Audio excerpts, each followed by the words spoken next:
हमारा लोकतांत्रिक देश है तो प्रोटेस्ट आप नहीं चाहते कि ना हो? आप क्या चाहते हैं? मतलब आप चाहते हैं हमारे देश में कोई प्रोटेस्ट ना हो?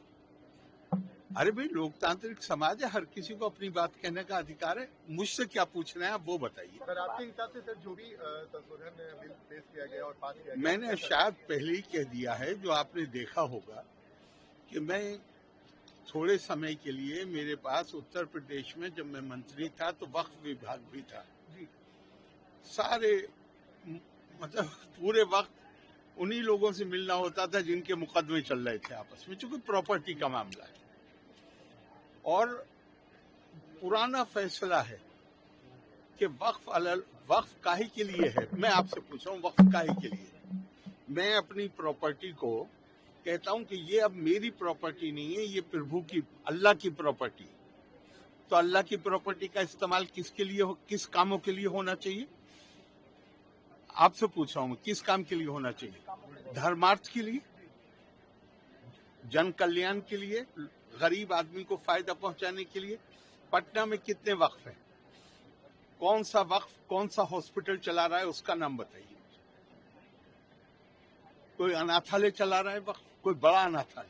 और ये ध्यान रखिएगा कि वक्फ करने वाला एक विशेष समुदाय का हो सकता है, लेकिन वक्फ का जो फायदा है,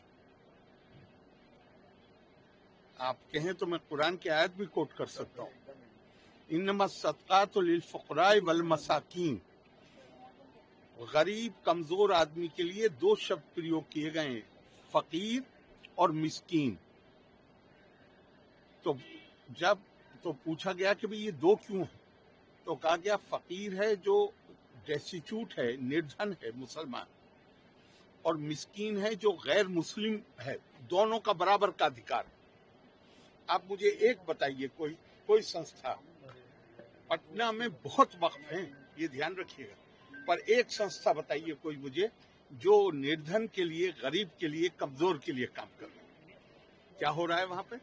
सिर्फ आपस में मुकदमेबाजी। वक्फ अलल औलाद को तो कानूनी तौर पे गैर इस्लामी, जो मैं प्रॉपर्टी कह रहा हूं, मैं कहता रहा हूं कि ये अल्लाह की है, लेकिन फायदा मेरी औलाद उठाएगी, तो इसको तो गैर इस्लामी, सारे मुसलमान मुल्कों में गैर इस्लामी है। हिंदुस्तान में भी प्रीवी काउंसिल ने गैर इस्लामी इसको कहा था कि ये गैर इस्लामी है। लेकिन जिन्ना ने एक्ट लाके 1913 में बिल लाके, उसका नाम ही है वैलिडेशन, मतलब ये गैर कानूनी है लेकिन हम इसको कानून बना रहे हैं। अब इसके बाद क्या होना चाहिए ये तो आप तय करिए। बहुत ज्यादा सुधार की जरूरत है और मैं मानता हूं कि ये जो बिल पास हुआ है, जो अब कानून बन गया या बन जाएगा, ये उस दिशा में बड़ा ठोस कदम